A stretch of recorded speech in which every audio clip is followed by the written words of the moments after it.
Taking another deep breath in, a deep breath filling up the chest, filling up the chest. Letting go of the breath, relaxing yourself deeper and deeper, deeper and deeper.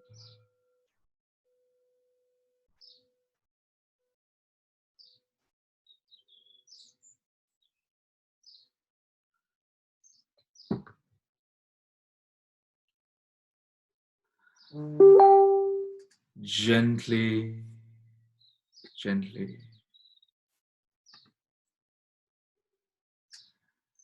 Allowing yourself to direct your attention to all the sounds around you, all around the house, or if you're outdoors, the sounds of nature, the cars, whatever sounds there might be. Allowing yourself to listen to all of these sounds without any judgment, without any judgment.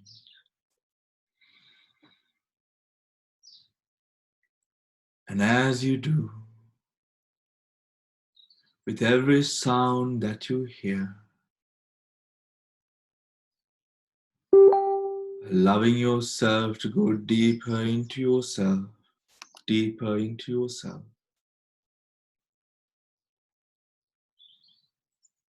As you gently, gently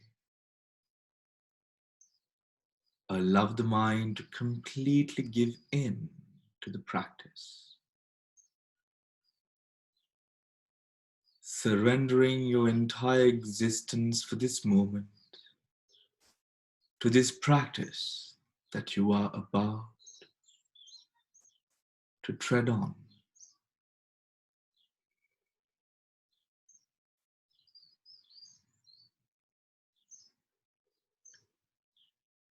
Gently guiding your attention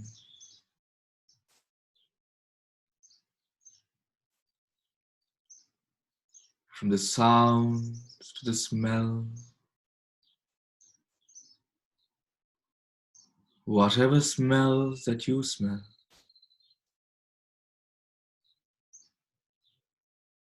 Being aware of the smell without any judgment, but using smells to go deeper into yourself again.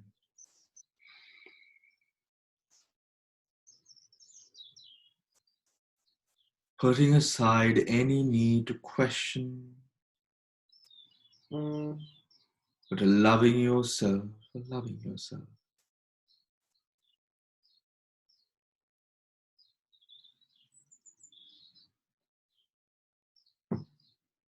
gently, gently go deeper and deeper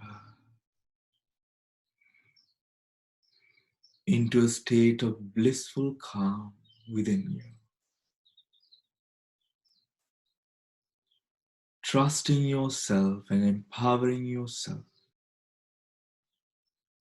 with this grave responsibility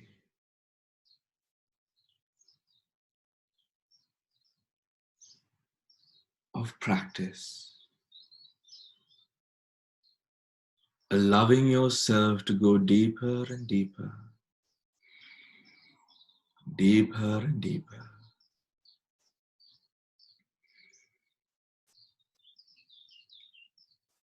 Gently guiding your attention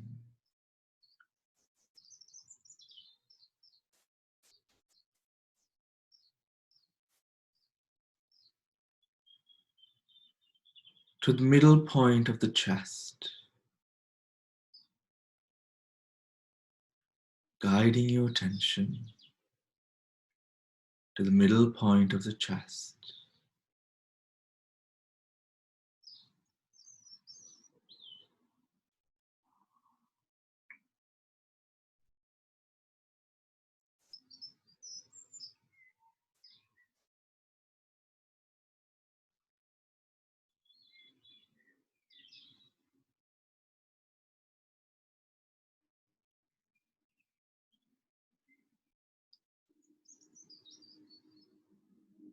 Guiding your undivided attention to this middle point.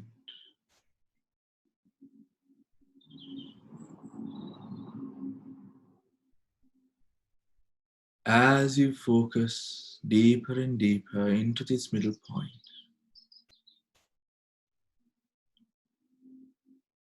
imagine that there is a tiny speck of light, a tiny speck of light, flickering. But the more you focus upon this middle point in the chest, the light growing brighter and brighter, brighter and brighter,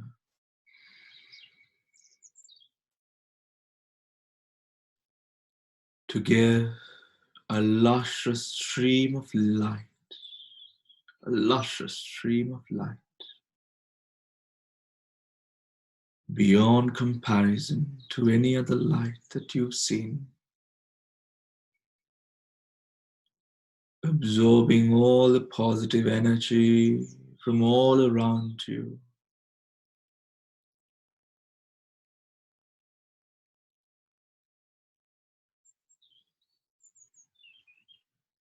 and radiating all thoughts of loving kindness, compassion, and empathy outwards into the world around you.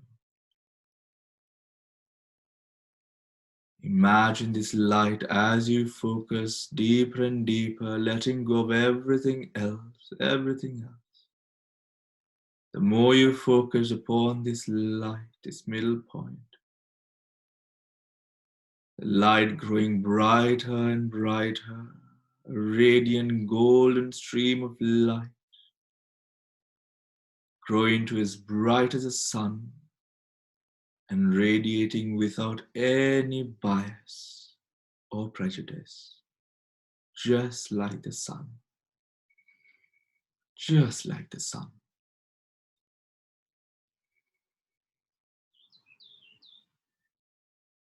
Now, just as the sun brings us life, enables life on earth,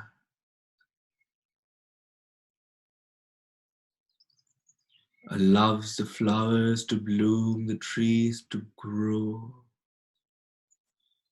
the animals and humans to all feed of the energy of the sun. Imagine that you, like the sun, radiating loving kindness energy of the highest form without any judgment, without any prejudice or preconceived notions. Allow this light, this sun, to spread these enormous vibrations of love towards you. Imagining, may I be well and happy. May I be well and happy. May I be well and happy.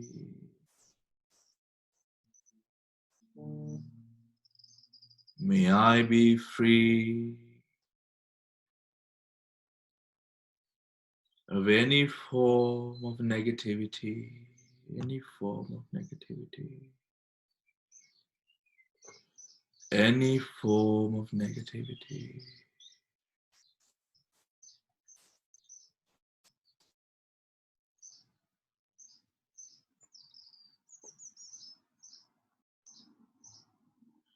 May I be free of anger.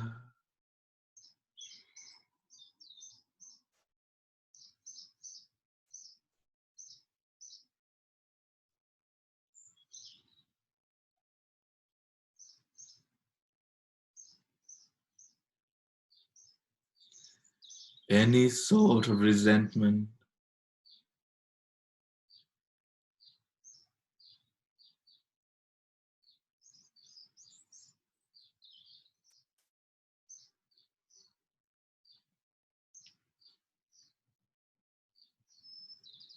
Any residue of evil. May I be free from it. And now radiating your luscious light of loving kindness to all beings around you, nature, humans, animals, even to the house that you live in, energizing the energy of the house and environment that you are in. Imagine this glowing light growing larger, more and more brighter as well. As you fill up your whole house, your whole environment with love, energy, empathy, compassion, dispelling any darkness, any evil whatsoever. May all beings be well and happy, well and happy, well and happy. May all beings be blessed with health, patience, forbearance, love, and empathy. May all beings be well and happy. Be well and happy. Be well and happy.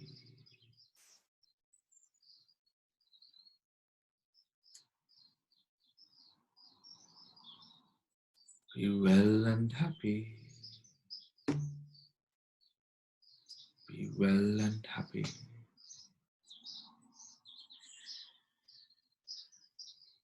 Be well and happy.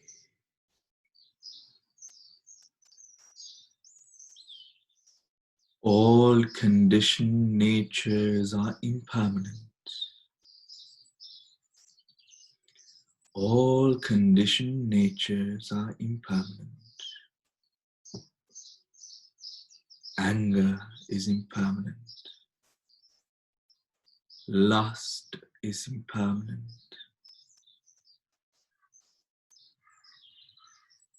Delusion can be impermanent. When these natures are impermanent, why should I be bothered? Why should I be stifled by something so short-lived? May I fill my life. May my loved ones fill their lives.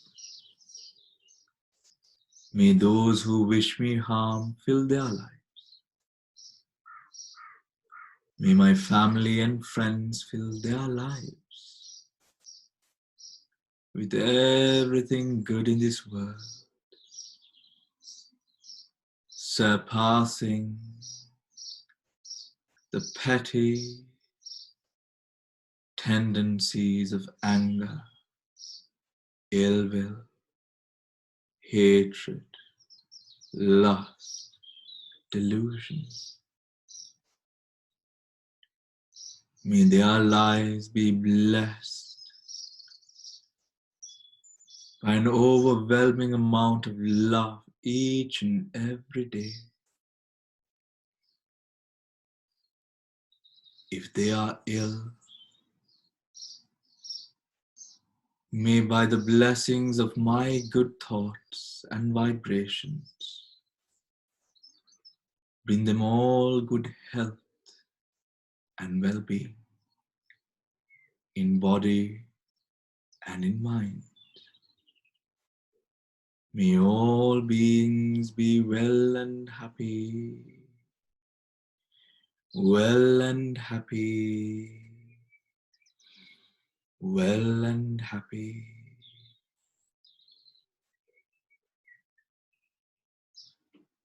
well and happy.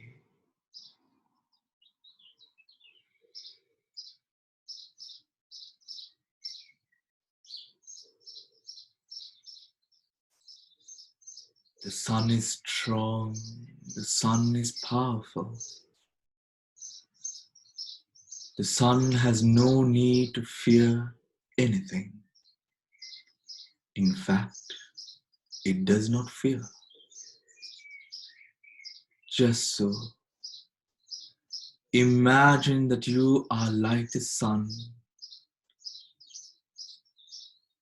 glowing your brilliant radiance in all directions,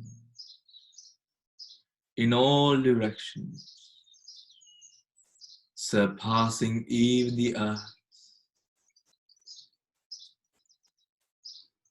surpassing your houses, your room. May I have no fear to develop and cultivate what is good. May I not be ashamed to put my well-being and happiness before anything else. May I have the strength to overcome the insecurities, supporting all hindrances within me. May I be well and happy. May I be well and happy. May I be well and happy. Just so. Just as I wish upon myself the best of well-being and happiness.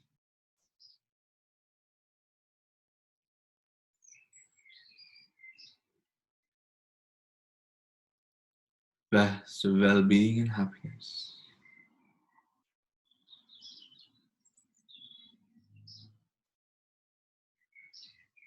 May all those beings around me, may all those people, animals living in my neighborhood, my city, the country that I live in, the neighboring country, without bounds, may the whole world be free of all evil and be blessed with health and strength to overcome all the insecurity and fears, holding them down, holding them down, holding them down.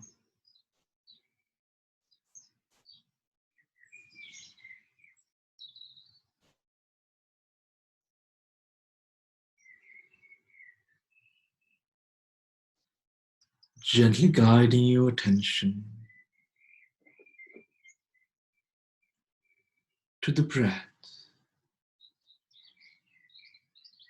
As you gently take a deep breath in, a deep breath in,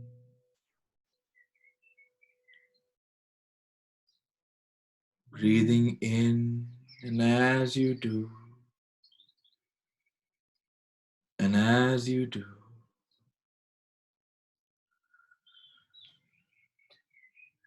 becoming calmer and more still than ever before. Breathing out, relaxing yourself deeper and deeper, deeper and deeper. Gently, slowly, gently, slowly.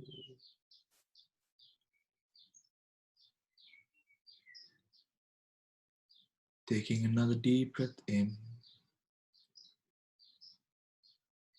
Being grateful for all the love and care that you've received in your life as you take a deep breath in. Being thankful for having received life, the life and love that our parents gave us, that our carers gave us, that our teachers gave us, that our friends gave us. All the love that we have received in our life. Being grateful for all of that love and compassion, to all the help and care. Letting these thoughts of gratitude take over your whole body,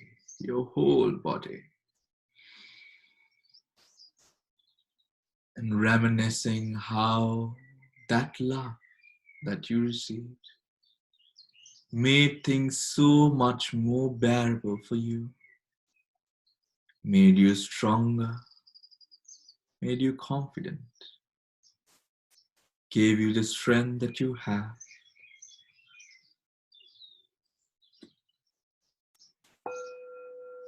Letting go of the breath, relaxing yourself. Gently taking another deep breath in, a deep breath in, filling up the chest.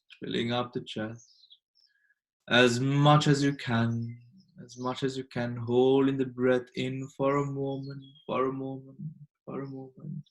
Being aware of the state of calm and bliss that you might be experiencing.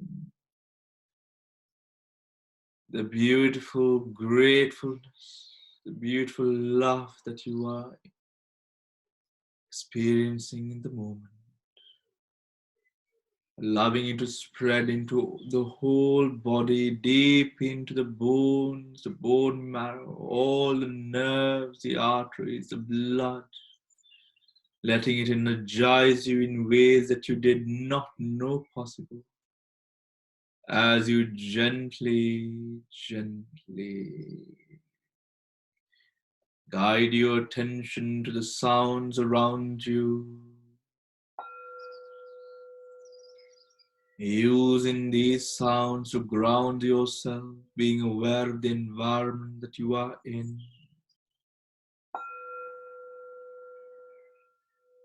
And gently, slowly, when you are ready, opening your eye,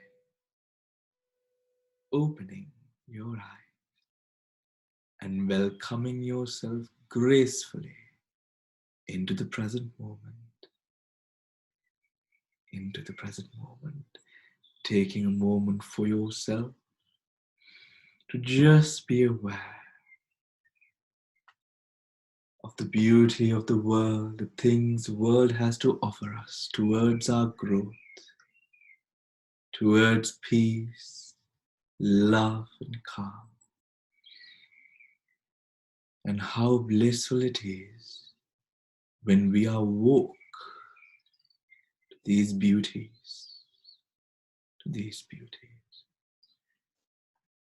Feel free to give yourself a good stretch. Just getting that blood flowing.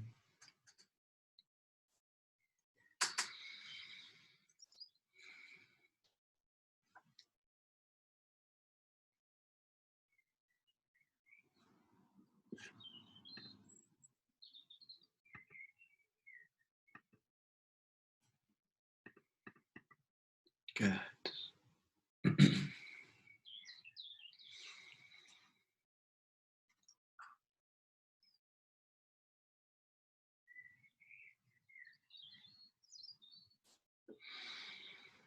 So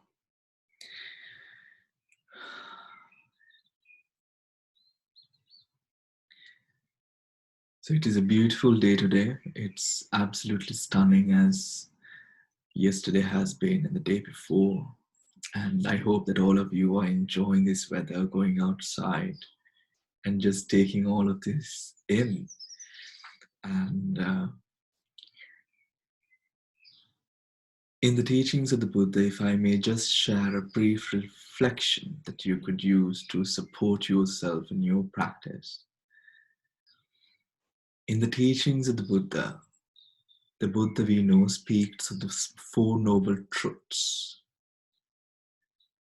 The power of the Four Noble Truths are absolutely unparalleled. Why? Because it enables us, it gives us the ability, the power, the strength to understand and go beyond any sort of disturbance, hindrance, barrier of whatever emotions, both emotions rooted or emotions that create suffering, as well as emotions that create happiness. Now, for those of you who might be confused when I say emotions that create happiness, you might think, why? I like being happy. We all love being happy, right? We all love to have a smile on our faces all the time. That's very true. Happiness is key. But the more that we attach ourselves to this happiness, to this cheeriness, to wanting to smile all the time, the more that we make it something that we must do, must experience, this journey towards happiness becomes a burden. True happiness arises when you are content in the present moment. The other forms of happiness might seem as if it gives you a good high, a good experience of whatever that you're trying to experience. But the thing is, it is short-lived. That is why the Buddha emphasizes on being aware and letting go of course, all that is negative. And on the other spectrum, or the side of the spectrum, letting go of even the craving and attachment to be happy.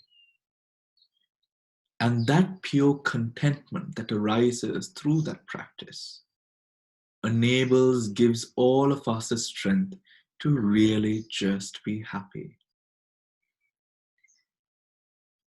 And the Four Noble Truths, the Buddha, relating to the human experience of all of these emotions, good and bad, he speaks about the potential that we have within us intrinsically that causes or leads us to experience something which is not so pleasant in mind. Let it be suffering, the title of suffering or the word suffering that we use. Let it be depression, let it be anxiety, let it be resentment, let it be whatever you choose to call it. Anything that gives you this enveloped feeling of inadequacy, this enveloped feeling of grief, feeling that you are not enough. The Buddha says there is this potential for suffering, and there is a cause for that suffering. The cause which remains and always will remain to be the conceit and attachment factors in our life. In Pali, we refer to these two terms as tanha and mana. Tanha being the greed or attachment, and mana being the conceit. We cling on to and hold on to different experiences in hope that time will not change many things. But we know with all the experiences we have gone through in life, time, each and every second, each and every moment changes. It changes because the conditions around us changes. It changes because the world itself is changing all the time. This change is far beyond any one of us. It was far beyond the Buddha himself. It's far beyond the most powerful of deities or gods. Change is inevitable and we cannot control it. The Buddha, realizing this, uses the most powerful technique, the most powerful tool introduced to mankind and deities alike: awareness, mindfulness, sati, samadhi, concentration, vipassana, surpassing all those modes of stillness and calm, insight. Insight and the awareness that insight grows and blooms with gives us, makes us our own gods. And in doing this, it does not happen miraculously. Buddhism has nothing to do with the miracles. We are not people who chase behind the petty illusions of miracles. We are people who try to mold and program our minds into well-being, into happiness, in a way that we operate in a non-toxic manner to ourselves, to people around us, in a way that we can be role models to each and every being around us through compassion and empathy, not through conceit.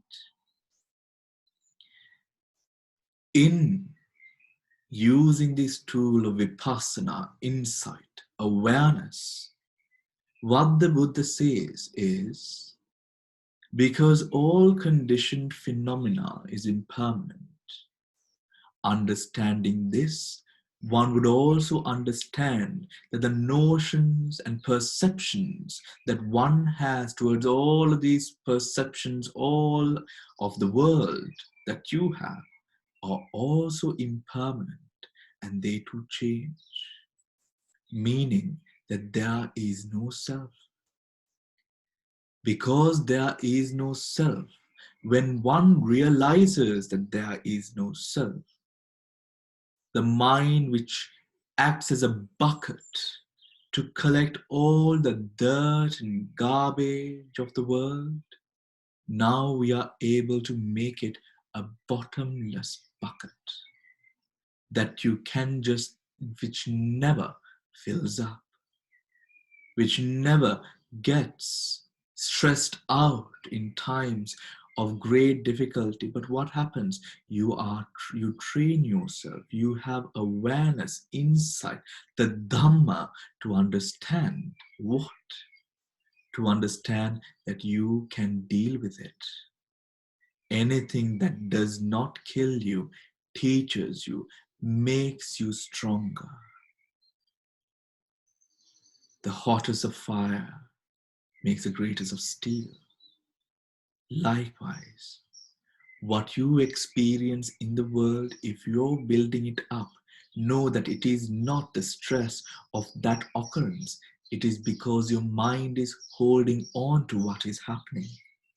In the Four Noble Truths, what does the Buddha say?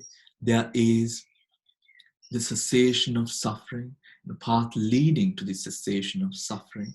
And this path leading to the cessation of all suffering is you understanding that there is no self.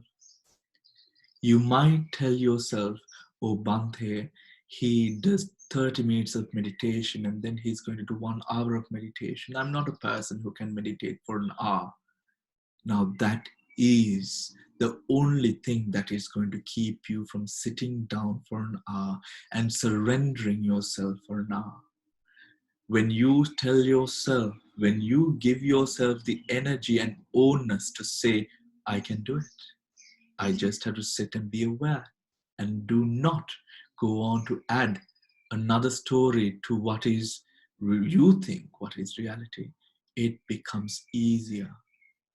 When we tell ourselves that I have a limit to my patience, I have a limit to being patient when people are rude to me.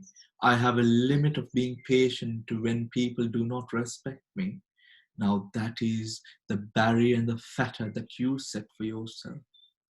Be like the Buddha. Imitate the Buddha. If you are trying to imitate or copy any being in this world, let it be the Buddha.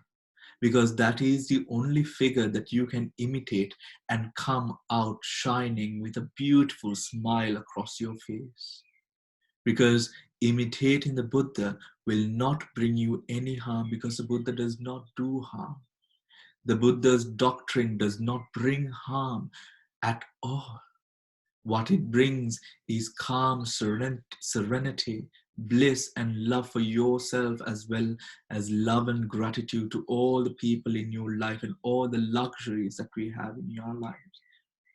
And luxuries, when I say luxuries, I'm referring to even the friendships that we have. And with this, when you imitate the Buddha and you tell yourself, may I have no barriers to my patience. May I have no barriers to any sort of patience that I might have, to any sort of experience. It gets easier to cope with everything in your world. And that is the trick. That is the trick. You might say it's difficult. Yes, it is difficult if you say it's difficult. Murderers, people who committed heinous crimes, have practiced meditation and found their liberation. The most heinous crime that you might have done is to be late to a meeting, maybe, or maybe to speak a cheeky lie to your wife or your husband. Maybe that is all the wrong that you've done. Why can't you be better and achieve this state of calm and bliss faster than these people in the past who experienced the bliss of Nibbana, the bliss of ultimate enlightenment through the breaking down of all barriers? Open yourself, imagine yourself, visualize yourself to be like the sun, the clouds, the wind that does not push back, that does not sort of revolt in anger or revolt in thought of revenge. And that itself gives us so much of strength to progress in our practice, to take our practice further, to take our practice further. When you are trying to be kind to a person, sometimes we think, oh, you know, this person, I'm not related to this person. This person is not my son. This person is not my father, my grandfather. What does it matter? It does not matter who this person is to you. It's not about you. It is about that person. So let that person be a pauper. Let that person be a god of the high realms. You do what you could do for that person. Selflessness. Acts of selflessness enables us to be happy as people. You might have spent so much of money filling up your closet with designer, filling up your closet with all the clothes that makes you beautiful. But think about this now. When you are stuck at home in self-isolation, are those things making you happy? Are those things making you so happy that you do not need any human interaction? No. If it does, you need to get a checkup, my dear. You need to go to a doctor. Because if it is, then you are in deep, deep trouble. The things that truly makes us happy is a service that we render to the whole world, to animals, to humans, to any living being on this planet. And the mark that we should leave on this planet is a mark that we've done something to someone or the world or to a community, and we've supported their growth. You've supported another person to be happy because I had the blessing. I had the blessing to know a bit of Dhamma that opened my eyes to realize that my happiness depends on what I do selflessly to all those things around me, to better the world in some sort of way. Even in our practice, even the practice of monks who live very austeric lives, we all have to commit towards doing something to the community. You might not see this, but it does happen. In our own little way, I have told you of instances when we get special surprises in our alms bowls. We try to donate it to another monk to make them happier.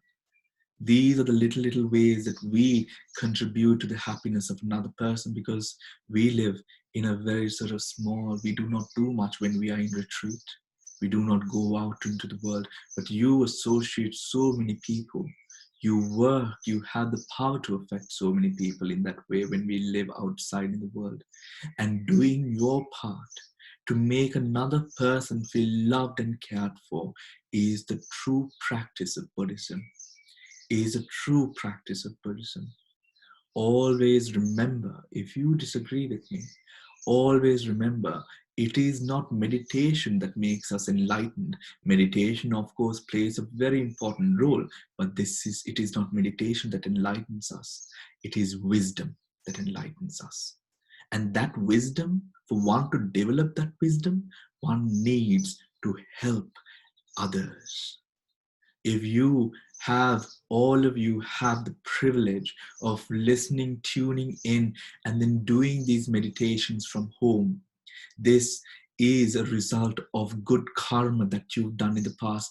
I believe that each and every one of you individually in your past lives, in this life, has done something benevolently good, surpassing the norms of what we believe to be good. You have surpassed those norms and done something extraordinarily good for another person. Hence, you have the blessing of tuning in and being a part of such kind of a practice.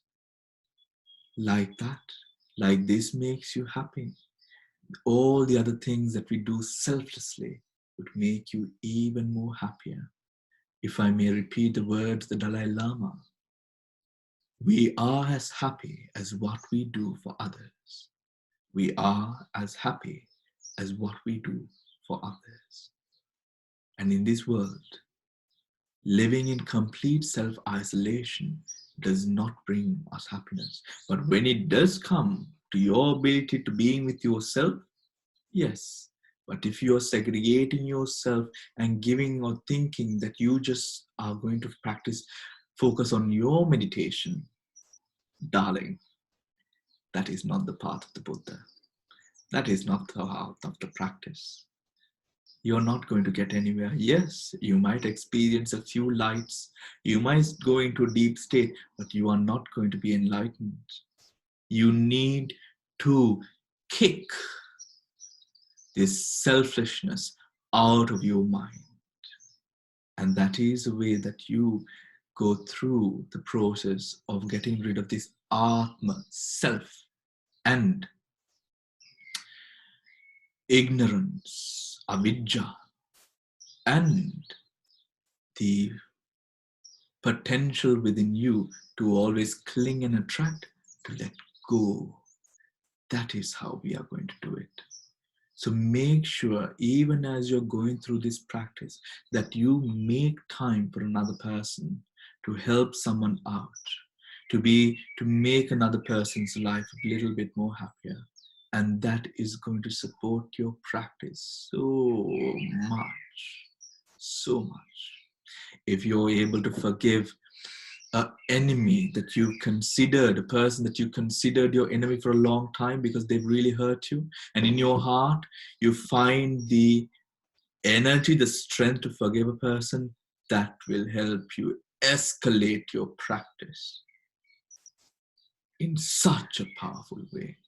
These are the challenges to your meditation, to you achieving enlightenment. to you achieving enlightenment. With that said, make sure that you stretch yourself out, your back, your shoulders, even if you want to just massage your shoulders and just, if there's any stiffness,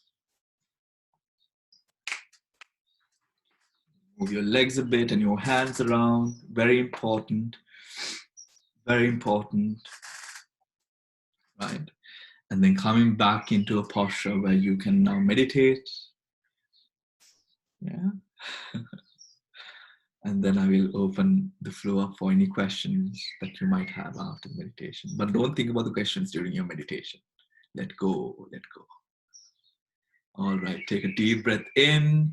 Fill up the chest, fill up your chest with so much of air, everything positive, energizing yourself, taking a deep breath in, filling up the chest, filling up the chest.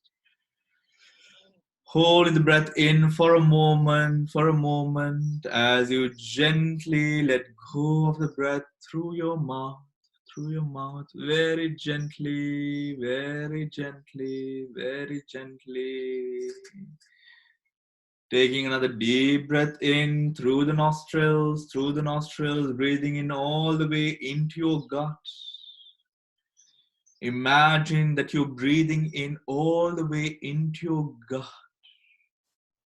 Breathing in, holding it in for a moment until you can't hold it any longer. And then gently through your mouth to letting go of the air, relaxing yourself deeper and deeper, deeper and deeper. Very good. Very good. Gently, slowly,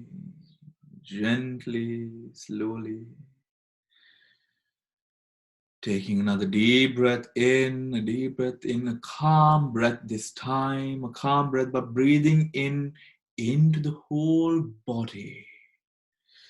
Feeling a sense of relaxation as you imagine your whole body absorbing this air, the muscles relaxing, each and every fiber of your body relaxing as you breathe in into the whole body, energizing the whole body, giving you so much of energy, As you gently, slowly let go of the breath through your mouth, very gently, very gently, very gently.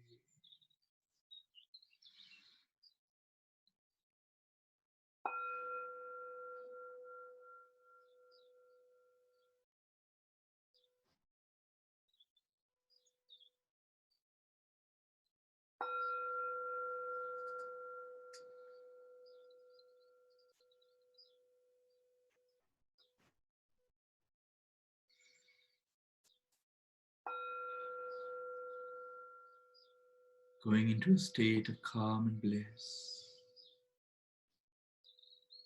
guiding your attention inwards,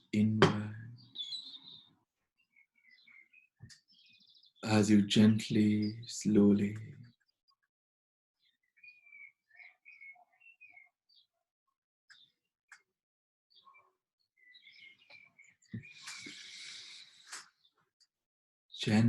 slowly, putting aside everything else in your world. Your name, all your experiences, any responsibilities and duties, using the sound of my voice to go deeper into yourself. Deeper into yourself, guiding your attention to the breath.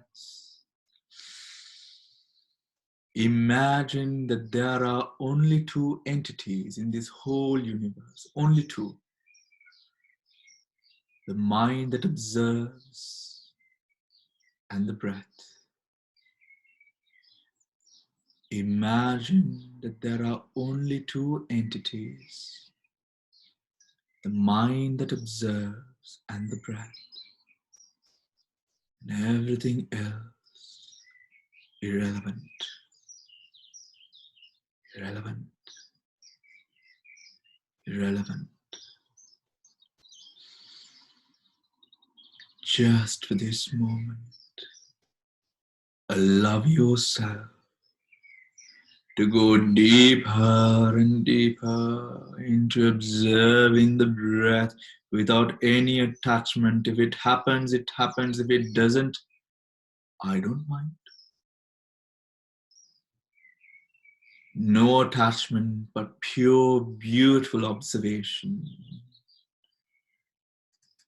Pure, beautiful observation. Just observing, not wishing anything to be different. Remember, only two entities, the breath and the mind which observes the breath. Observing the subtle, the gross breath, the long breath, the short breath. Whatever type of breath it is, just observe the heavy breath, the fast breath, the slow breath. It does not matter. Do not connect the breath to yourself, but just observe the breath as a different entity altogether. Altogether. Take nothing personally. Take nothing personally at all.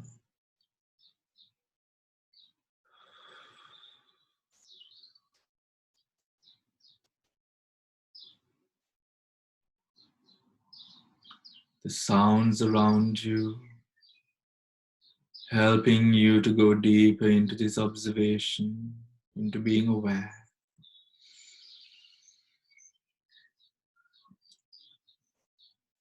As you gently, gently, gently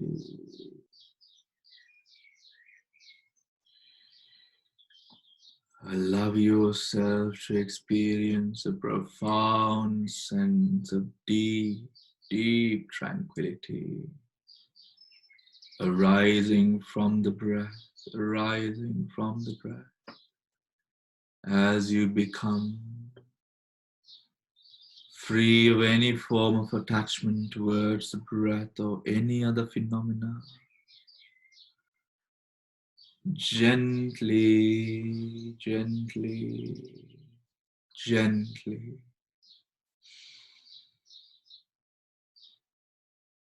guiding your attention, guiding your attention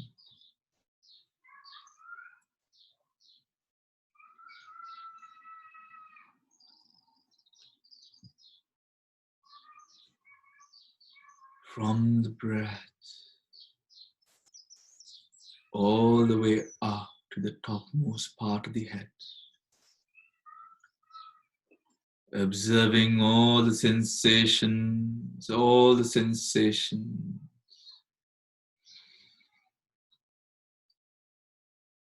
around the head, the subtle sensations,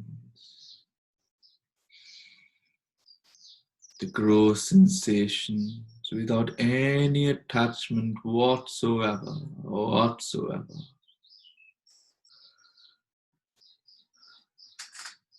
Allow yourself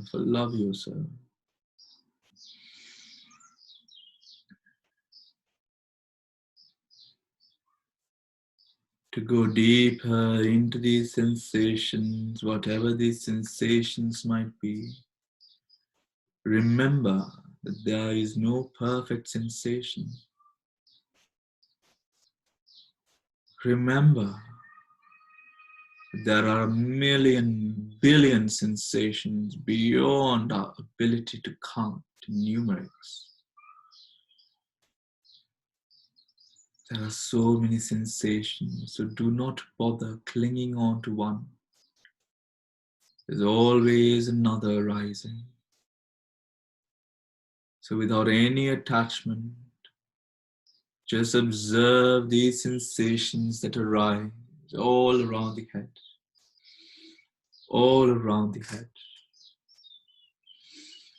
all around, all around.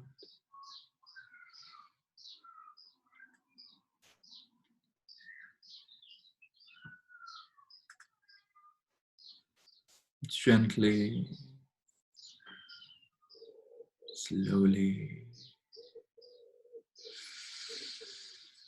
guiding your attention from the topmost part of the head to the forehead, observing all the sensations all around the forehead, all around, without any judgment whatsoever. Whatever arises, you observe, you observe. Do not bother clinging, do not bother clinging. Just observe as these sensations arise and pass away, arise and pass away.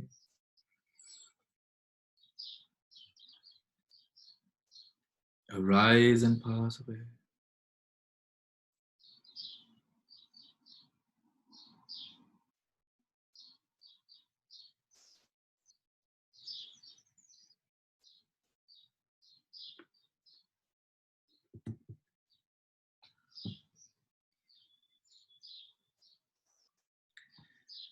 Gently, gently,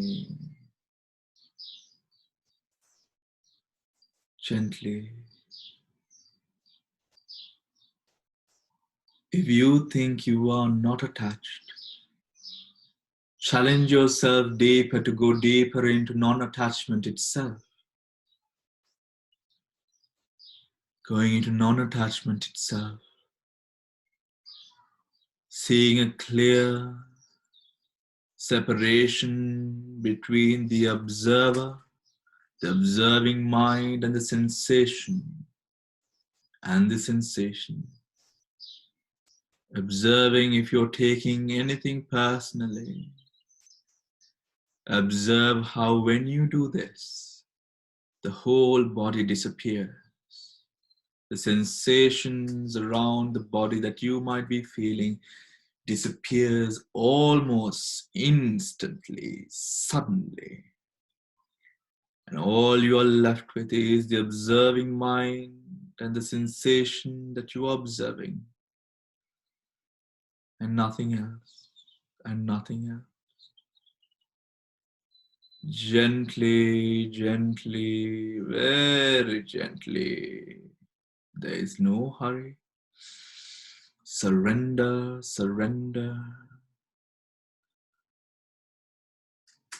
Let it all just be. Let it all just be as you gently guide your attention from the forehead to the cheeks, on the either side of the face. On the either side of the face.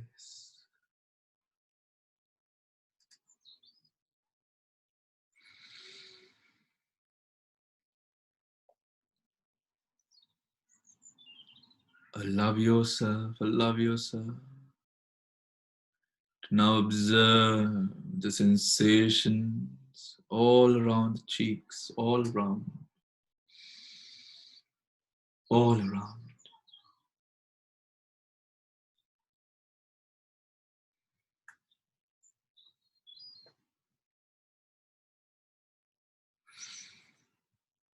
Gently, slowly.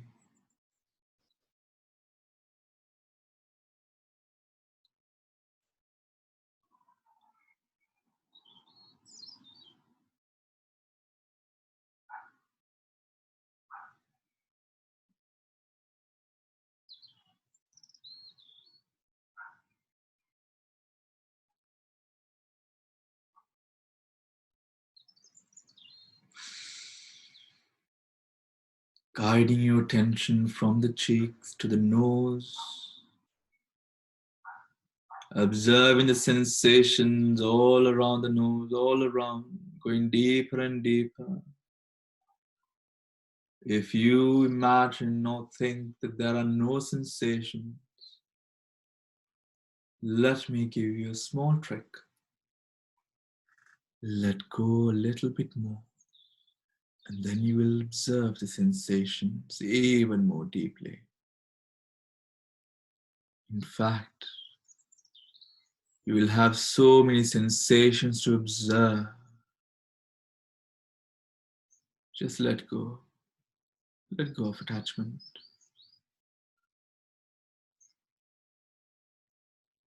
We are not looking for Mr. or Mrs. Meditator. There is no competition. Just allow yourself to deeply surrender to the practice of observation as you gently guide your attention from the nose to the lips, observing all the sensations all around the lips, the wetness, the moisture, the cold, the warmth, whatever sensations there might be. Just observe, just observe, just observe.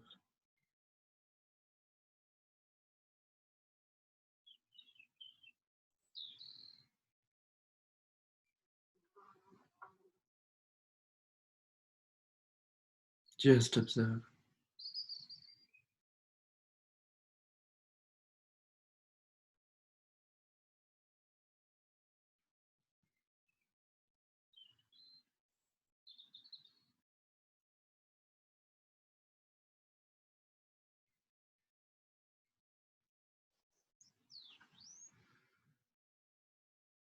As you gently, gently guide your attention downwards from the lips to the chin, to the chin, and from the chin to the neck, observing all the sensations all around the neck, all around, all around. Going deeper and deeper, deeper and deeper than ever before, through non-attachment and observation, through non-attachment and observation.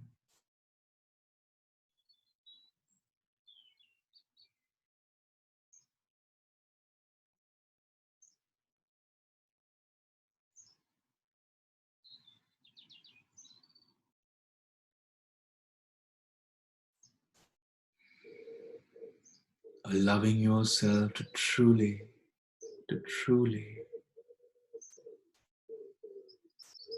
letting go and observing the sensations as they arise, as they arise.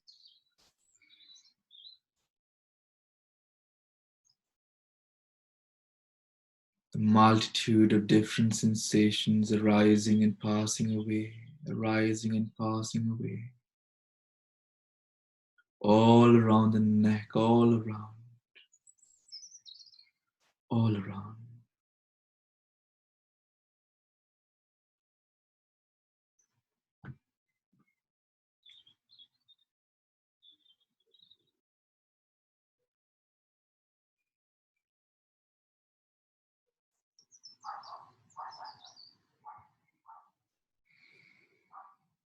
All around.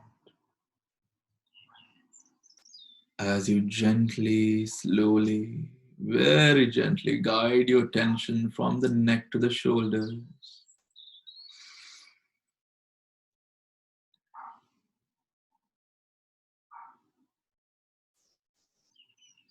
From the neck to the shoulders, observing all the sensations, not personalizing the experience in any way, but just experiencing or observing a the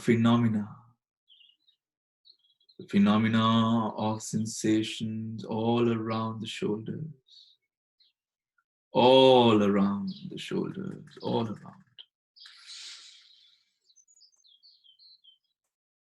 all around,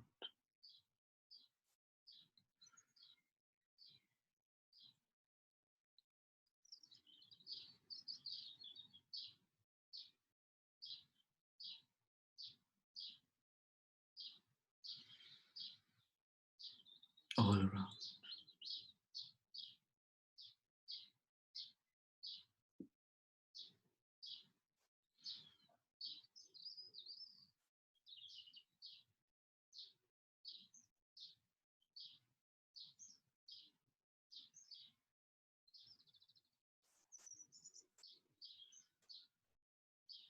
As you gently guide your attention from the shoulders to the arms, forearms, observing all the sensations that arise and pass away, that arise and pass away, that arise and pass away.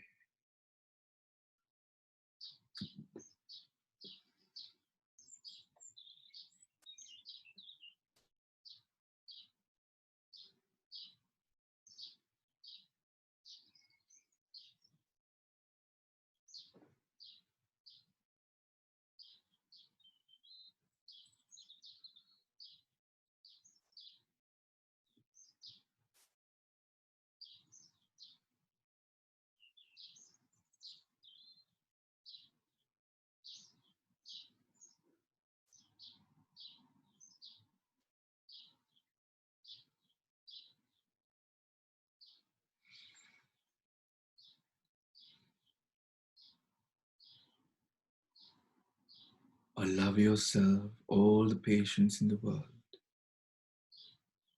to observe these sensations as and when they arise, as and when they arise,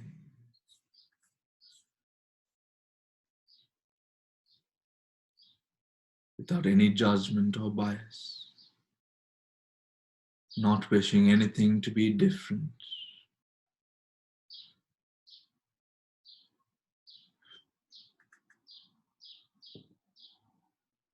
Gently, slowly,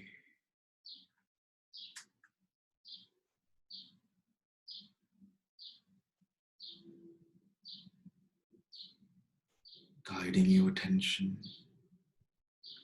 from the forearms to the hands, the palms of your hands, the fingers all the way down to the tips of the fingers.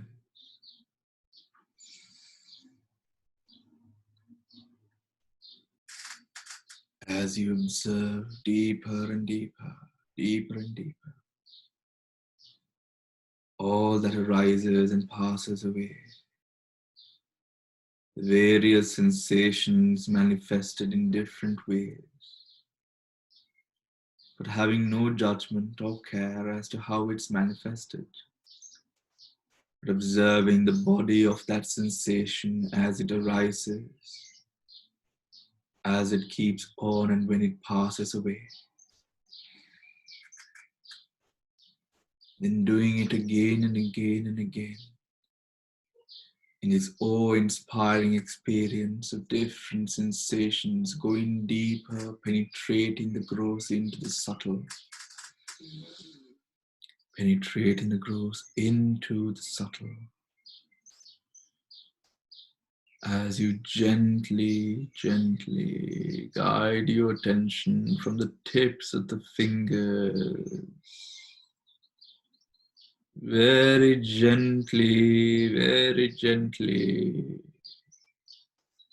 all the way up through the shoulders to the chest, to the chest.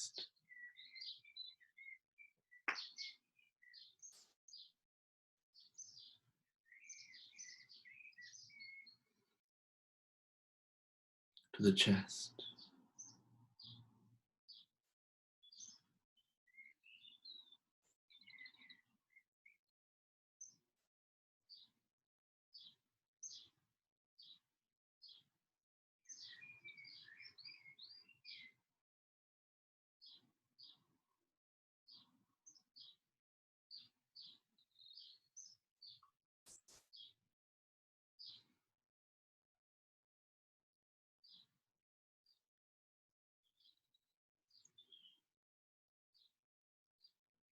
to the chest.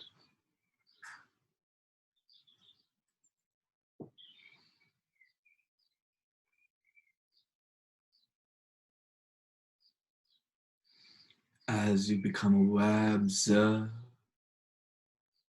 of the many sensations arising and passing away all around the chest, all around. as you gently, gently allow yourself to go into the different parts of the chest, the lungs, the chest, the diaphragm, the muscles, the stretching of these muscles, the texture of the clothes, touching against the skin, all of these various sensations, observing these sensations deeper and deeper, deeper and deeper than ever before, than ever before.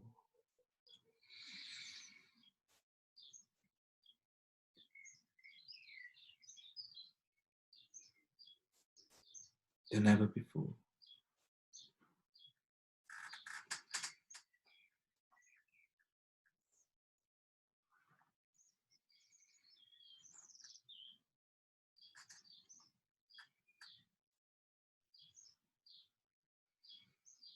Gently, slowly,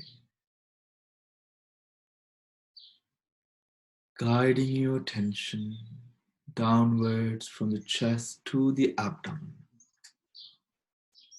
observing all the muscles all around the abdomen, all around, all around.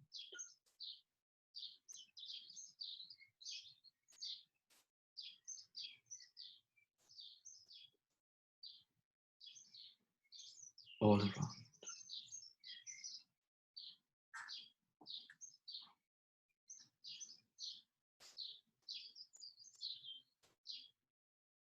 all around.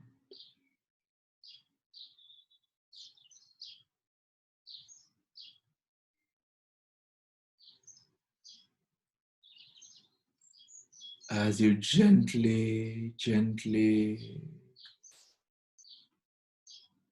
observe all the sensations all around the abdomen, all around the abdomen.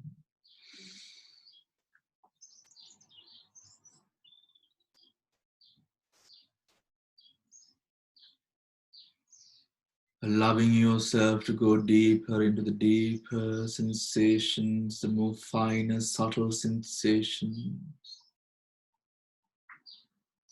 Breaking far beyond the gross into the finer sensations as you let go without any attachment whatsoever.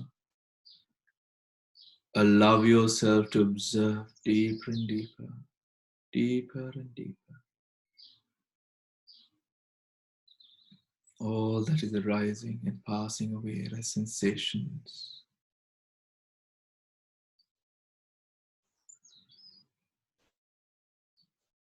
Experiencing through experience, understanding the nature of impermanence. The nature of impermanence. The mind may waver, but when it does, remind yourself yet again to understand the nature of impermanence of the mind.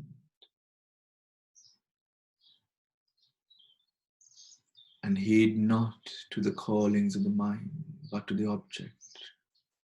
Observe the object, the sensations as they arise and pass away, going deeper into understanding the fine attributes of these sensations. As you gently move downwards from the abdomen to the thigh, from the abdomen to the thigh, the abdomen to the thigh.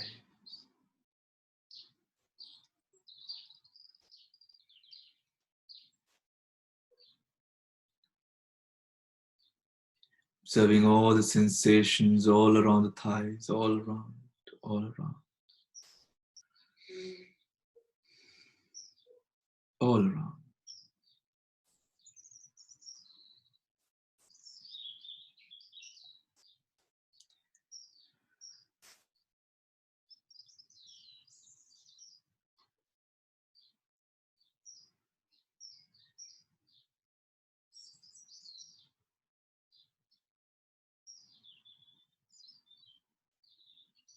All around. Going deeper and deeper, deeper and deeper.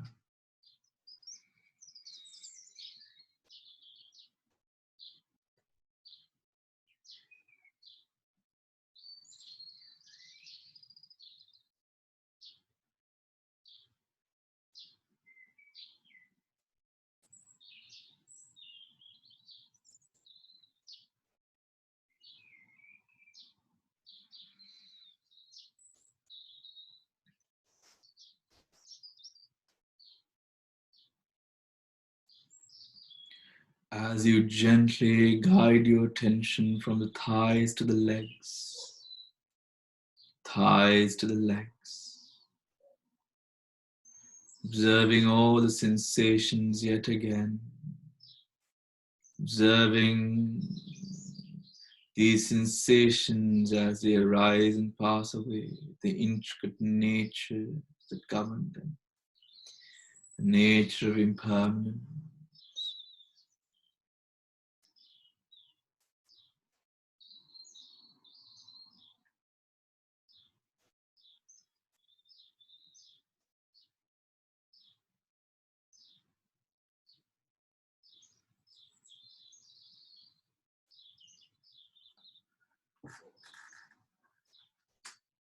The nature of non-self, not being able to control these sensations arising and passing away throughout this body that you consider yours.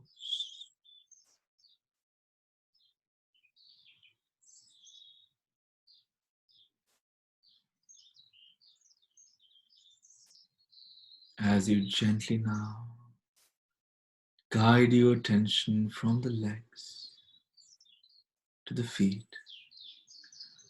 observing the various sensations all around the feet, all around the feet, all around, all around,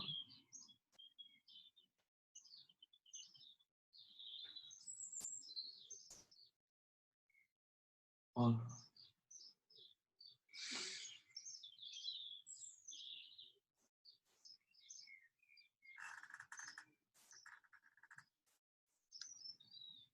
Subtle, finer sensations without no attachment to any of these sensations that you're experiencing. Just observing the nature of sensations arising and passing away as a completely separate phenomena. Completely separate phenomena.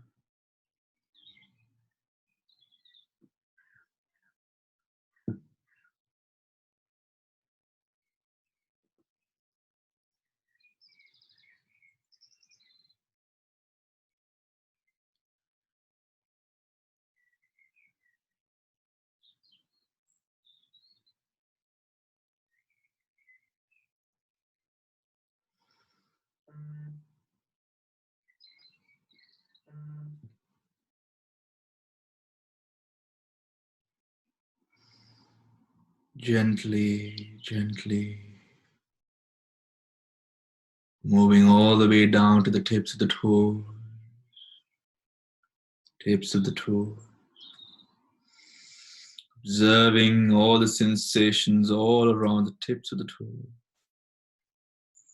all around the tips of the toes.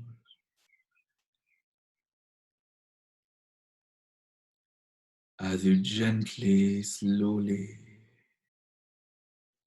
now start brushing upward from the tips of the toes to the topmost part of the head, observing all the sensations yet again around the whole body, starting from the toes, moving on to the feet. Observe the sensations without any attachment, each and every sensation that arises. The feet, legs, thighs, all around the thighs, the inner, the lower, the upper, the outer, all of these thighs part of the thighs, moving upwards to the abdomen, the lower, the upper. Upward from the abdomen to the chest, observing the chest, all the muscles all around the chest.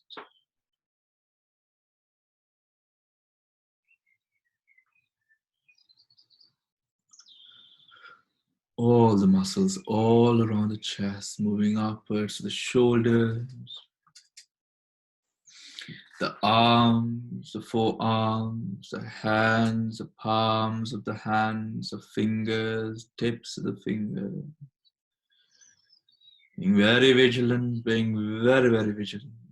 Gently guiding upwards again from the fingers, palms of the hands, the forearms, the arms, the shoulders,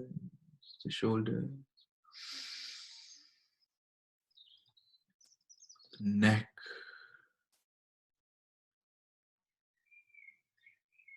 the chin, the lips, the cheeks, the nose, the forehead, the topmost part of the head, all around the head, observing the whole body now, a huge base of the sensations arising and passing away, arising and passing away, arising and passing away.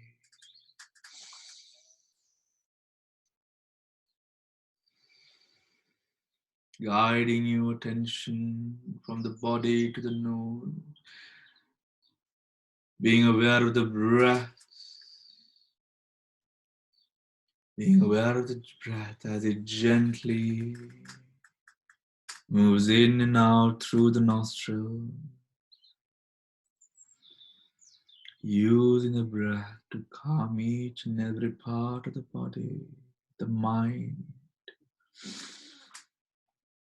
as you gently, slowly guide all your attention to a deep breath in, being aware of the whole body expanding with the breath, the blood pumping all through the body,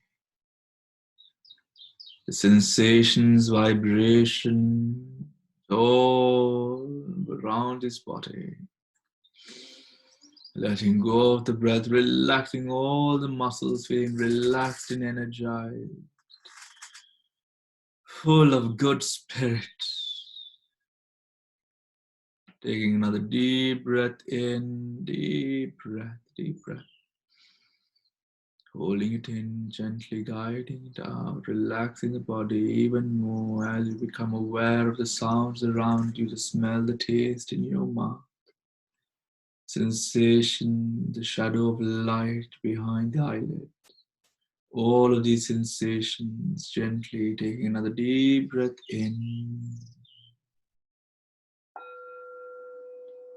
And when you are ready, as you let go of the breath, gently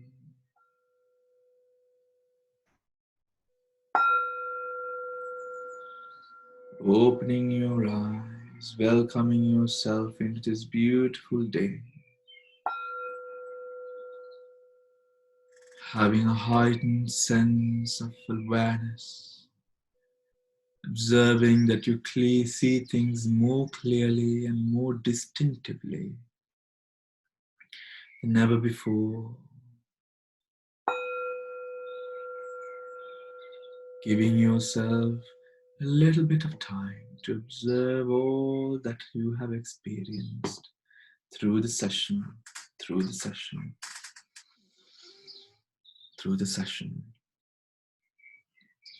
as you gently, slowly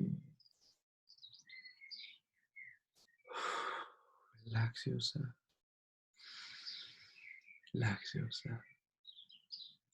become fully awake and aware into this present moment,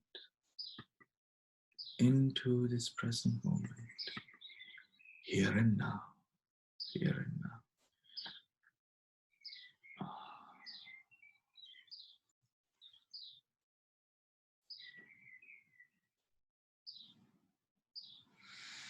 Feel free to just move around, give yourself a little bit of movement, helping you to awaken yourself fully, but also experiencing that you are completely at peace and bliss.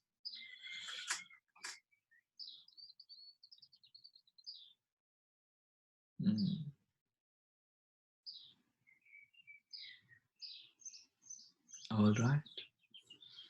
So I would like to know a little bit about your meditation, which I have not asked before, about what is going on in that mind of yours, what you have experienced through the meditation that we have been doing in a very succinct sort of way, you know.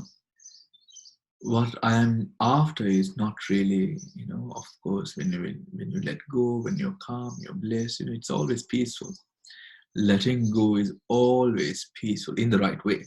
When you let go in the right way, it is always peaceful. So I know that you might have been at peace, most probably. But even more than that, I want to know, how did you see the sensations? How did the sensations appear to you? And how you sort of handled maybe a difficult sensation or a sort of unpleasant sensation.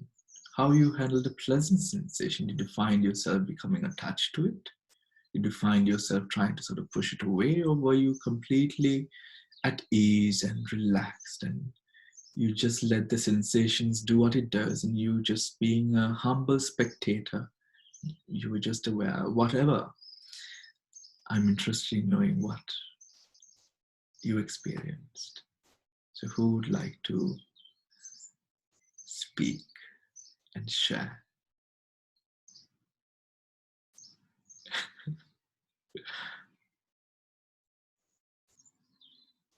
Come on. I have contributed to all of you. You must contribute also. Dale, would you like to say something about your experience? Of course. Well, we take today's meditation. Ah, Dishna. Okay. Okay, Dale. Yes. Okay, right. Can you hear me? Can you hear me? I can hear you now. But I just take today's meditations, because when I meditate, Of course. when I take, Asking you regarding this session that we have just done. so these meditations are different because they are guided, and so you direct us to Yes. when I meditate alone. So that's a big difference. But between the first and the second, I was more aware in the first one, because you went through uh, sensations of sound as well as, Okay, so yes, you were aware, but how were you aware? I What were followed you your, aware of? so when you were speaking about the sounds, I'm here in the room, I could hear the birds were twittering. It's beautiful. uh, so I didn't get attached, but I just listened. I hadn't noticed that there were so many birds about and singing till I actually sat and meditated here. So I realized how much goes I in had my. the same thing here. It's beautiful. That's why I keep on looking outside at the window. But I hadn't really realized that this was all, because normally you're not so aware. So, Yeah. and then I liked that. So when you brought in the light and made the light, get bigger and go to the one, it again gave a beautiful sensation. But when you spoke about peace, so I didn't have any, I have no problem in sitting for a long time, and I'm sitting on a comfortable chair, not even on the floor. So I didn't have any pain, and I didn't have any distraction thoughts at all. It was very clear by the way to be aware and to really be the witness and to aware. So the first meditation, each of the things you said, I could observe it or hear it. Or Okay. What about the second meditation? second meditation was different, because it was more, I don't know what kind, it's all the body meditation, the feelings of the body. So the whole thing was just all about from the crown going through and coming back. That for me, after some time, I lost. I mean, at the beginning, I was very much with each awareness in my forehead or awareness in my wherever you Okay, want. so But what then did you see at the forehead? I could feel in my forehead just awareness, just being, just no pain or no difficulty, but I could just, it's difficult to describe. So I didn't feel numbness or I didn't feel pain or anything, but I was just aware that this is what where my forehead was. Just that sense. That's all I felt. But I could follow very well to the hand and to the heart of it. But once it Letting went, go, Auntie. More then letting go. yeah, yeah. So I didn't attach or I didn't let go. But once I went to the feet, I Auntie, found that hello. I. You can't hear me? No, I can hear you. I want you to stop talking and listen to me, Oh, right? You have to let go more, right? So so what sort of attaches, what sort of attracts, or what we would usually do is the preconceived notion, right? The preconceived notion, you must let go of that. Now you have, now all of us actually, all of you who have tuned in, obviously you know that it is a meditation, you want to feel good, but you have to stop wanting to feel good. You have to stop wanting the meditation to be successful. You have to stop wanting to sort of, at the end of the meditation, to feel bliss. And it will happen, but you have to stop wanting it, because that hinders your experience, your ability to go deeper into the experience itself, right?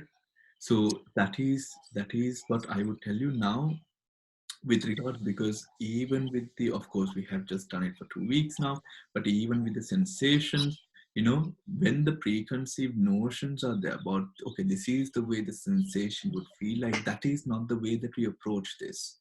You have to go into it completely ready to be surprised, completely open minded, as if you're doing this for the first time.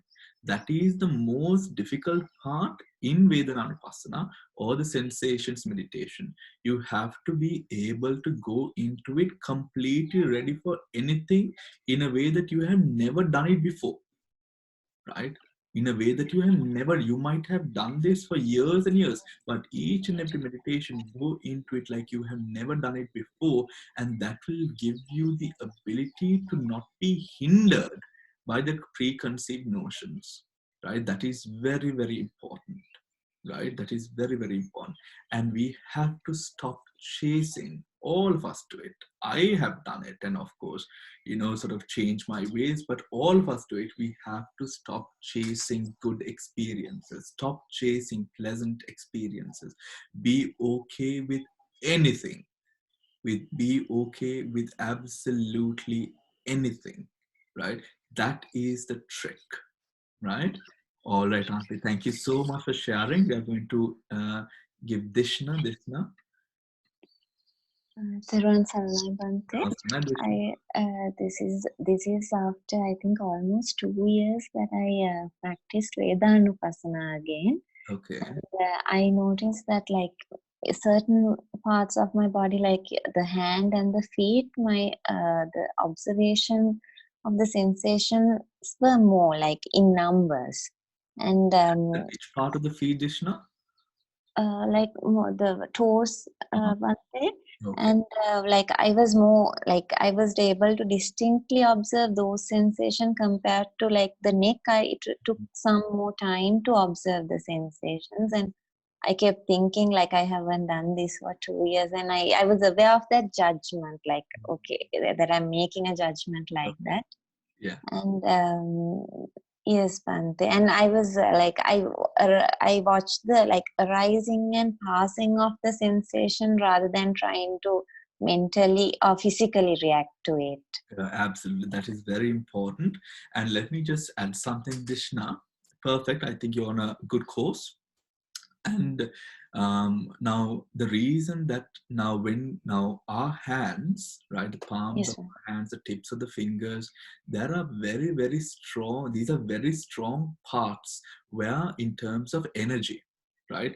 And Okay. the toes, now these are places that energy leaves the body, right? So even if you would take, now there is a sort of a game that kids play. If you had to sort of, it's like a piece of origami, it's like a fan, and when you keep it, if you're focusing and you keep it in the middle here, it will start turning, right? If you are interested in doing it, you can go on YouTube. There are sort of how kids do it. Mm-hmm. The fan will start and you're not touching it, but that's the energy. We have so much of energy now places like for example, the neck are places that are a bit difficult, or a bit not difficult, but rather it takes a bit of extra attention to observe, because because there are no, like, the energy sort of, it's not coming out as much for you to feel it, Yes, but the shoulders, because of a stiffness, or because we use the shoulders to move, there are many sensations there. So when you start off now, for example, when you start off like with a sensation, or observing a sensation such as with the hands, like if you have predominantly seen more sensations in the hands, it also gets very much easier, because these sensations in the tips of the fingers, the hands, the palms of the hands are already subtle, right? okay. You know what I mean? So your settings, Yes, Bhante. if you're setting like a very low standard, now you have set a standard which is beyond the low part, that you can now see the rest of the sensations in a easier level. You know what I mean? Yes, And Bhante. not easier level. I'm sorry, wrong choice of words. Not a easier, but a finer level, Mhm. right? So good. Keep it going, and you will start sort of seeing in the same way the hands are going. You will see it all throughout the body. Now this is the first time you said you're practicing this technique after 2 years. So if you keep it going, it will be a very good sort of, because I feel like you're already in a good place in terms of that. Thank you, Bhante. Thank you very Anything much, else, Bhante. And I'm really sorry. I think I kept on getting disconnected because our Did internet you? I did connection not is a bit. notice. I did not notice. Um, So, okay. anything else, Krishna? I mean, how did you? What was the attitude that you had in the mind?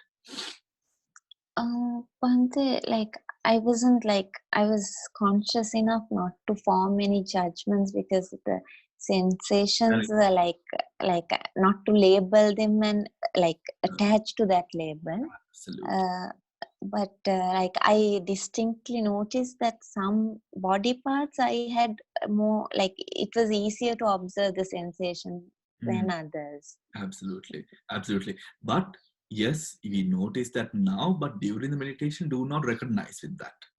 Yeah. Okay, Bhante. Okay, Bhante. It's sort of like a bit of a favoration, if you understand what I mean. For the sensation. Yes, Bhante. Don't Yes, Bhante. recognize with that at all. Just have a very sort of blase, I wouldn't say blase doesn't have any compassion. Just have a sense of non-attachment, you know Okay. sense of Okay. non-attachment throughout, and just open minded, as open as open minded as the clouds and the air. That is what we visualize, as open as the clouds. The planes go through the clouds, they do nothing, just like that, just absolutely open. And that really Okay. helps you to step up your game in terms of the practice. Good, Dishna, thank you Okay, so much Bhante. for sharing. Thank you very much, Bhante. All right, Dishna. Who else would like to sort of share something? Or yes, Nolene. Yes, Bante. How do I pronounce your name? Is it Nolene? Noeline. Noel. Noel, Okay. yes, Noel for Christmas. That's how. Yeah. Noel. Thank you, Bante. That's the best ever class, meditation class I ever attended. Oh. So relaxing. Thank you. I And mean, Bante, halfway through, I thought I was feeling, I thought I lost weight and I started floating around. That sort of feeling I had. Is that wonderful, normal? Or wonderful, absolutely. What else? What else? it was so light and I was so, I wasn't on the chair, like I was floating around, that sort of Wonderful. feeling. So the lightness is directly related to passion, right? So you have the lightness, it is a sense of peace, zest, right? We are now, and zest is very important, because zest is what makes us get up. I mean, not get up, but rather practice again tomorrow, or keep the practice going. So that lightness and all of that you feel is the zest. But what do you do is a question. Now, with the lightness of mind and floating around, how do you sort of face it? Relaxed and really, What is really, the attitude in mind? Now, please, all of the rest of you, I think this is like really important, because these are personal sort of experience of people, and these are also experiences that you will all also experience, right? So please pay attention, like, to the conversations and the sharings. Yes, Noeline. What is the attitude that you had when you were floating around or feeling light? Or how did you sort of manage that? I can't express it, but it was a light feeling, and it was so good, I thought I'm Okay. into meditation now, and I haven't done Did meditation you much. feel happy about it? You were like, yay, oh my God, it is amazing. Were you like that in your mind? Be honest. How? Tell me that that's the important part, because it is then, okay, you experience something, but it is actually the most important part is the attitude, right? That is the most important part. It is, so depend on the attitude, you will excel in that experience or you will fail, right? So what was your attitude, Noeline? I don't know. You don't know how to express it? No. Okay. Well, would you say that you were rather attached to that feeling? Yeah. Okay, so that is what you had to stop, right? I So had to stop it.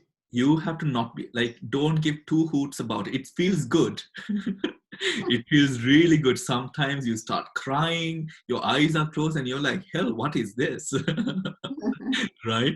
But different, when people go through the experience of pleasure with regards to meditation, it's a beautiful experience. It numbs the whole body, it makes your body feel lighter and lighter. And some people start crying. Actually, everyone will cry at one point, but it is experience. You will feel like the whole body is like vibrating in ecstasy and pleasure, right? And you will go through. And the important thing is, when you do experience these things, you do not cling to it. You're like, okay, you know it's like you've cooked something good and you know that it's good, but you're not reacting to it at all. you know that is the importance of it. Then what happens is, the feeling or the experience gets more and more and more and more powerful, blissful, calm, tranquil. But the moment that you attach yourself, you get stuck there, right? And then you are only able to go two directions. Either you're stagnant and you will be there for a long time, or you will fail, right? You will fail, right? Those are the two directions that you go to if you attach yourself to it. Understood, Noeline? So next time when we are meditating, now tomorrow when you tune in and when we are going to do it again, make sure that all what you experience, let yourself experience it, but no attachment. Yeah? Don't comment on it. Do the meditation, continue on the normal meditation subject. Yeah? Yeah. Yeah. Thank you, Noeline. Thank So, you for Bhante, sharing. can I take this opportunity and ask you a question Oh, yeah. outside meditation, please? Of course. Just one question. Yeah. Bhante, it's about the story of the deer drinking dirty water. Yeah. We discussed this on Thursday. Yes. Right? One day, my boys were having a drink, and this little girl appeared from nowhere and grabbed a glass of beer that was on the table. Uh-huh. Quickly stopped her. Uh-huh. Did I do any bad karma by doing that? In the same, no, I'm asking. In the same way, Bodhisattva stopped the deer from drinking Oh that my God. water because it was dirty. Had it been clean water, he wouldn't have stopped him. Yeah. His intention was good. As Buddha said, Chetanaham bhikkhave kammang vadami. You're putting me in a spot. No, Reception of what have you done? Bodhisattva, I don't know. Reception of Bodhisattva that time must have been really a bad one for Buddha must have been really a bad one for Buddha to pay for it, even after attaining Buddhahood. Yes. So where do we stand on this? So what I would say is, of course, because it was an alcoholic drink, right? There is nothing wrong in it. Actually, the girl should have been stopped, right? But as we spoke about, I think another person asked a similar question on the day, I remember, or I expounded on it a bit deeper. It is not about, okay, so each consciousness has a volition behind it, right? One consciousness is aimed towards hearing, one consciousness towards smelling, one towards seeing or feeling. Each consciousness has a volition. Volition is is a mental factor which arises in every consciousness. There is volition. This volition is what drives the consciousness, energizes it, allows it to act and react and all of these things. So in the act of, it's the way you stopped it, which is the karma, right? Do you understand? Yeah. So it is a way. Now, for example, let us say that there was a sense of like overreaction, like one started shouting and screaming and howling and to sort of stop the girl from drinking this glass. There you see that it is not in the volition which governs the whole process, right? For example, in Asian cultures, it is a normal practice to discipline children using physical force, right?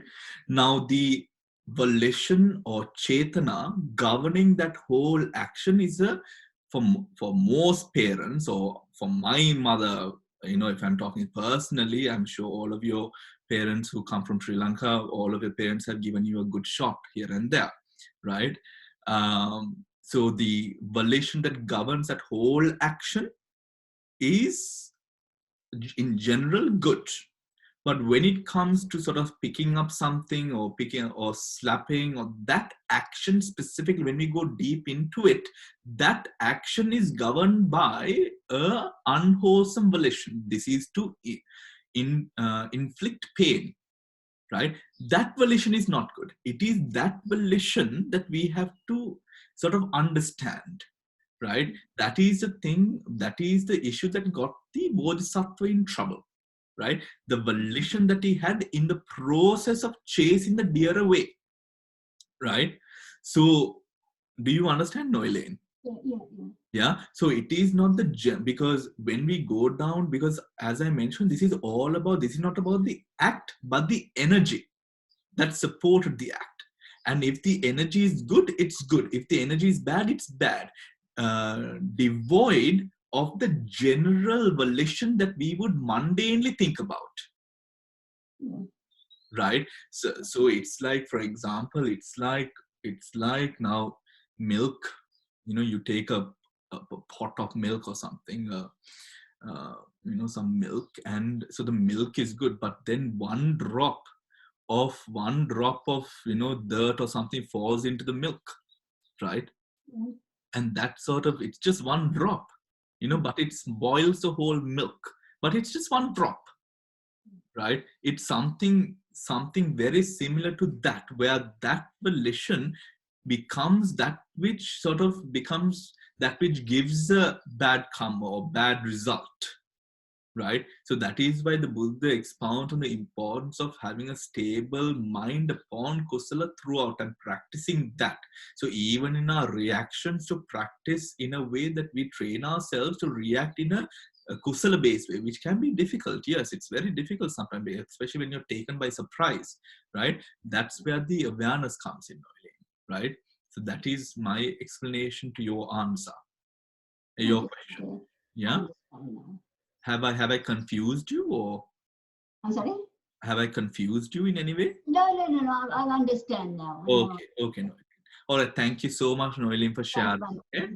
All right, Chamare, your turn.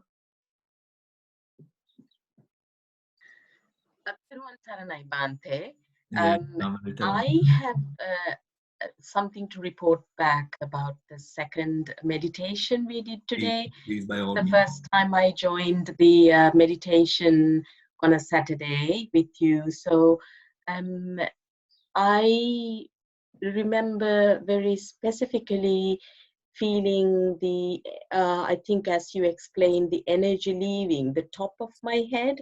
So it felt like electric pulses, but not one, just it was coming and going. Yes. And then I felt the same with the ends of my fingers. Okay.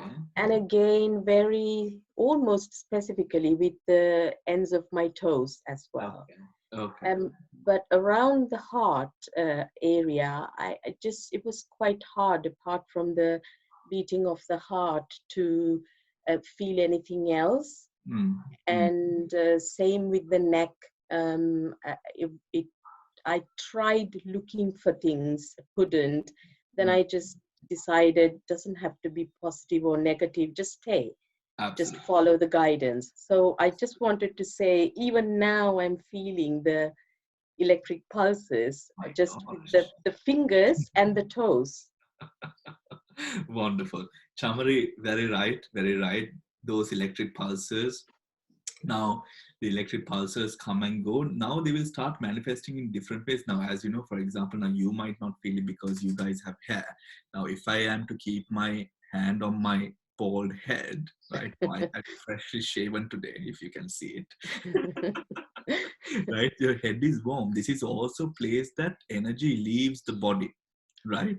So, and as I told Dishna, the hands and then the feet. So it is very normal, and you will sometimes, now these will start growing. Very important. It will start growing, and you will experience like strikes of thunder from one part of the body to another, through the chest, through the abdomen, the thighs. You will experience. It is the same advice that I gave to sort of was it Noel? It was not Noel. Was it Noeling? No, about not having attachment to these experiences, no having any friction, right? Yeah. So don't have any friction, because sometimes now with the currents, sometimes it sparks in a way that it surprises you almost, right? It's a bit of a surprising experience when you just, it's like a jolt of current, a jolt of electricity right through your body, and it's very easy to get sort of stifled and to get surprised. So when you're going into meditation, now you know what you can experience. Have a very open mind. Open your mind as more and more as, I mean, to your fullest potential. Open your mind. Just have an open mind. That is what I say. And do not have any attachment. Follow the guidance, and you will keep on developing. Thank you, Right? Bhante. You will keep on developing. The most important thing is to open your mind, have no sort of sort of determinations or anything like that, and to practice that non-attachment, right? And a way that we can actually practice it in our sort of daily occurrences of life, with sort of things that your children say sometime, or things that your partners or people that you live with, things that people sort of say sometimes. They are pleasurable, they are, so take it in. If it's something which is good, take it in with grace and being grateful. And if it's something bad, have the mechanisms in place that you're not attached to it as well. Yes. And I'm sure through isolation, we all go through sort of those kind of experiences, isn't it? Sometimes, a rude comment or something like that. But that is the moment that you use those experiences to fuel your meditative experience. All right. Thank you, Bhante. Right. Thank you very much. All right, Chamra. Thank you for sharing. Is there anyone else who would like to say something? Manisha. Yes, Manisha, we've not heard from you before. The floor is all yours. Hi. So during my meditation practice, yes, there are two experiences that I sometimes have. And for today, there's a moment where I have an intensity of, I would say, like lights in different colors. But I just observe it with a humble curiosity, knowing that it will pass away at some point, and then I get to feel the sensations, the gross and the subtle, in the body after that. But today I just noticed that it was quite, yes, I would say intense. Okay. Oh, very good. It was intense. Wow. Okay. That's a very good. Manisha, have you been a meditator? Have you been a person who has been meditating throughout, or? I have actually, yes. Okay, good. Okay, good. And today's experience that you experienced was a little bit more intense than your previous experiences. Am I right? I would say so, yeah. So, Manisha, that would mean, so if the, first of all, the lights, I would say, with the word that you use, curiosity, humble curiosity, I would say curiosity kills the cat. Do not be curious. right? Okay. Do not be curious, right? When you are now, what you are experiencing is the manifestations of the, we say, upaklesha. Does anyone remember the English translation of the word upaklesha? Um, so upaklesha, kleshas are cankers. Is it cankers that we call klesha? Kilesa. So somewhat like the hindrances. So these are the hindrances of the mind that are manifesting itself, right? Some people, Manisha, I remember some people, including myself, I remember when I first started seeing lights when I was 13 years old. I was so enraveled in it. I thought I was in the streamline of jhana, because in jhana absorption also you see lights. So I was like so happy, and then I went up to my teacher and I'm like, I'm seeing lights now. Right? And my teacher was like, you stupid child, stop watching the lights. and the lights are a manifestation of upaklesha. How we know that it is a manifestation of upaklesha is the lights appear.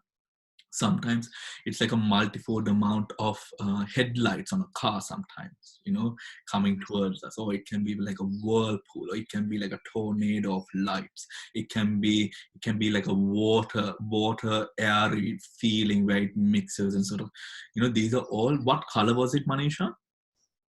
It was actually a multitude of colors. So Okay, what color did it begin with? What was the darkest color? I would say red. Red, blood red, or bright red, or like a muddy blood red? I'd say like a bright red. A bright red. Okay. So Manisha, then what you have to do is ignore it, right? Always keep yourself on the object as per my guidance, right? Because the moment you get stuck there, what happens is what you're getting stuck to is not a state of samadhi, but a state of kilesha, right? So it's very important. Do not be curious, right?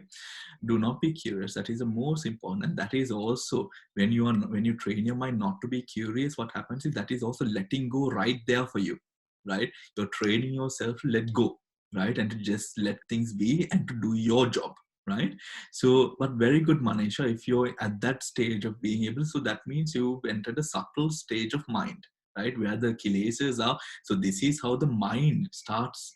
These are the tricks and sort of the mischievousness of the mind trying to distract you from the meditation object, Manisha. So don't give in. Keep on going. And I ensure you that you will develop and you will start seeing real lights that are more connected with samadhi, right?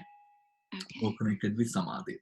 And thank you, Manisha, for sharing. Is there anyone else who would like to share? Anyone? Who is here? Charitha? Charitha, how was it? It was really good. The first one, I felt really relaxing, and Okay, let's put the relaxation to us. Hold it's on. not just the relaxing. I used to meditate, and last couple of Charitha, days, yeah. just Hello. give me one moment, please. Just give me one moment. Okay. Last couple of days, I couldn't do my normal meditation. Yeah. But today, it came back to normal. I can focus. I can really focus on my meditation today. So it was really helpful. Hare. Also, what Charitha specifically did you see? That is. I can see very nice light when I do meditation. But Okay, so this. now I got to know it's a hindrance. So. No, not all light. Tell me what your light looks like. I'll tell you. It is more bright. Okay. And Is it a singular light? Yes, just one light. It goes. It grows. Start with a small dot, and it grows. Okay, Charita, yours is not a hindrance, Charita. Okay. This is so funny. Right. Well, So, good that okay, I asked then. tell me more about this light now. This is so not all lights are hindrances. So there is a specificity of light, lights which can be hindrances. There are specificities of lights which are more connected to samadhi. So Charita, please tell us all about your light. When I see the light, I concentrate on my breathing. I never stop No, concentrating on tell my. me the appearance of the light, Charita. It's more like a sun, Okay. bright, very bright. Okay. What color? It's yellow and Okay, orange. so very good, Charita, very good. So that means that you have been able to let go, right? Okay. Able to let go to a certain, so keep on doing it. Do not, again, now the same advice as what I've given Manisha, don't Mhm. bother about the light, right? Okay. Your light is not a hindrance to you, but don't bother about the light. You will see that the light will keep on of your view, right? Allow it to spread, but do not cling on to the light at all. Keep Okay. following the guidance and going about it. Hari Charita, Okay, I'm done. Thank you. right? Thank you. All right. Is there anyone who would like to share anything else? I think this is amazing now because now you see. Good. Bante, Yes, Tamsari. um, Oh, yes. okay. Yes, I have been meditating with you for a long time when you are in London also. Do you see guided meditation is better than individual meditation during the early period? So when Early you period, I would always say, Veera, early period, I would always say, now, for example, now, for me, as when I started, I sort of, yes, I started with Goenka meditation. So I started with the 10 minutes maybe when I was a child, but then I quickly came out of it and I sort of developed the strength to meditate on my own, right? But so we will all at one point, we will be able to sort of motivate ourselves. It's all about the motivation.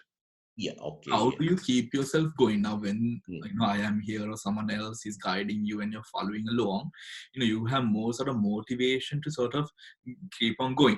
And of course, if the meditation is such that it is guided in a certain way, it can help you to a samadhi. But we will all sort of, it'll come to a time when you feel as if now I am able to do it on my own. But make sure, talk about it with the teacher, with whoever you're taking advice from, to see whether it is so. Because sometimes when people with the hindrances, sometimes people develop annoyances, right? Which is just another hindrance, which you should disregard. Yeah, okay. Right? So you have to make sure that you're really ready to sort of tread on it alone rather than, but it's always good. Now you can meditate on your own without a recording or without, for example, me sort of telling you or guiding you. But you can always, once a week or whatnot, come back and just have this experience where you're meditating with other people. Because the moment, something that I have noticed with meditators who go or make the switch from guided to self meditation, I noticed that they all pull themselves out of the sort of the group mentality or sort of developing with others. That meant that they sort of go more into themselves in a way that they push everyone away, which is not good. So it's always, I would say, the Dhamma is like a beautiful flower. The Dhamma is like a very soft, organic, it's something very blissful. So if you feel in any way that your mind is being rattled or annoyed or something like that, that is not the Dhamma. So that is a good sign for you to check on yourself. Why am I getting annoyed? Why is it that I can't sort of do the guided meditation? I have actually met so many people who sometimes I guide them. We are doing it in a class, in a group, and they sort of choose to do their own meditation, Mhm. right? And they choose to do. Now, that is also something that I find, uh, it's in a way, yes, of course, we have things that we are used to and all of that, but that openness of mind, that is a quality of Dhamma. You know what I mean? Yeah, yeah, yeah. You know, that openness of mind is very important for Dhamma growth, because Mhm. it's not, let me tell you, it is not about the meditation, it's about the quality. Yeah, okay. Right, it's about the quality. So even if you sort of, you know, go on your own path, you know, make sure that you come back. You know, now see, I've spoken to you today, and then these different people shared their experiences, which I think are amazing, because we learn so much. You know, it's always inspiring. You know, so much of people are meditating, I should meditate on my own as well. So yes, at a point you will sort of go beyond guided meditation, but it's always good to just come back and, you know, and sort Yeah. of have this experience, I would say. Yeah. Thank you. All right. Especially, Bhante, especially when you feel bodiless feeling, you know, that because really you shouldn't enjoy that feeling for a long time, right? You should enjoy. The thing is, Yeah, you shouldn't sort of push yourself to enjoyment at all. yeah, yeah, that's right. So the guided meditation, sometimes it's helpful because automatically you come out of it.